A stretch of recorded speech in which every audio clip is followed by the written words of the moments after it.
Hello everyone, we are Group 1 and our group members are Hu Sichen, Wang Yiming, Song Xinyao, and Zhang Shihan. Okay, let's start now. Question 1.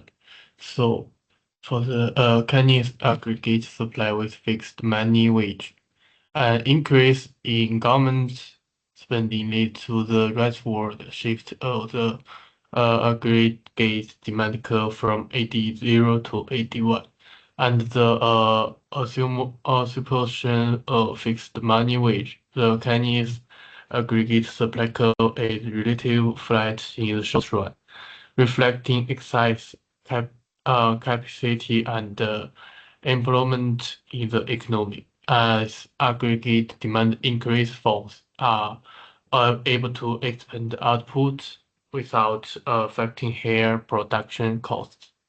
Since money wage remain unchanged, consequently, the equilibrium level of output increase significantly, while the price level remains constant, or increase or only slightly. Therefore, under fixed money wages, fixed fiscal policy in the form of increased government spending is highly effective in serial output with minimal inflationary pressure, and the Chinese aggregate supply with variable money wage. When money wage are variable, an increase in government spending still shifts the aggregate demand curve rightward. However, the Chinese aggregate supply curve is upward sloping, reflecting rising money wages as employment expense. As output increases, higher demand for labor pushes up money wage, leading to higher marginal cost for firms. As a result, firms respond to increased demand by raising price as well as output. Compared with the fixed wage case, the increase in equilibrium output is small, while the increase in the price level is large.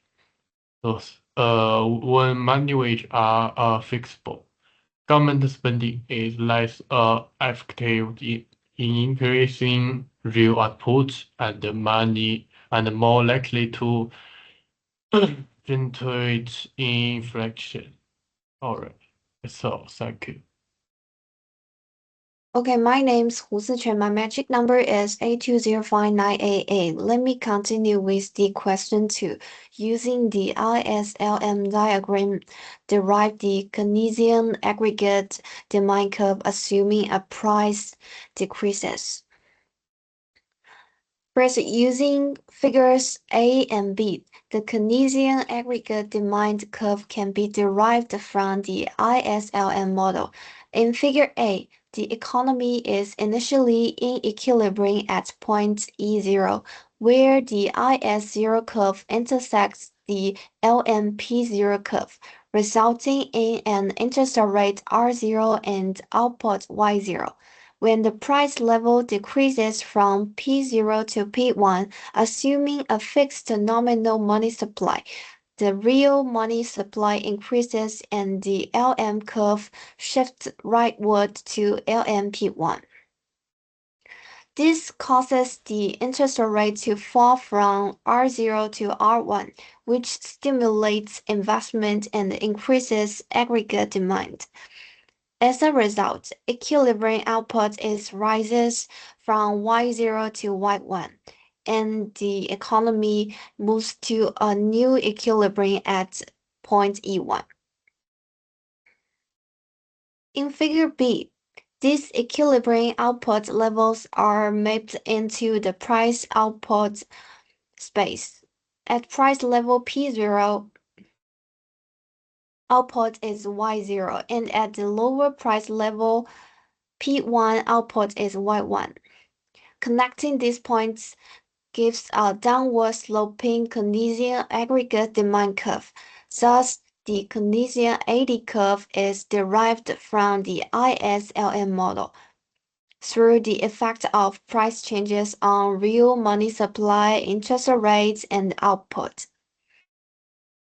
For this question, I think the correct reason is D. In the flexible money wage case, when the price level rise, normal wage adjusts immediately to keep the real wage unchanged. This means there is no increase in labor demand and thus no increase in output. When price rise, make the S-curve stable. In the fixed money wage case, a rising price level lower than the real wage, raising level demand and output, so the S-curve is fatter. A is a wrong option because fixed money wage does equal increased level demand when price rises. B is also a wrong option because it claimed the flexible wage S-curve is flatter, which is false. C is also wrong choice because it says fixed wage increase level supply and makes as flatter. Right result, the reasoning is wrong for level supply parts. So I will choose D. Yeah. Hello, Professor. My name is Song Jinyao. My student number is 8206784. So question 2, we can see the AD curve will shift to the right with the AS curve remaining unchanged. The rightward shift of AD lines to an increase in national income. So we can choose A. B, C adjustments to personal income tax affect AD, not AS.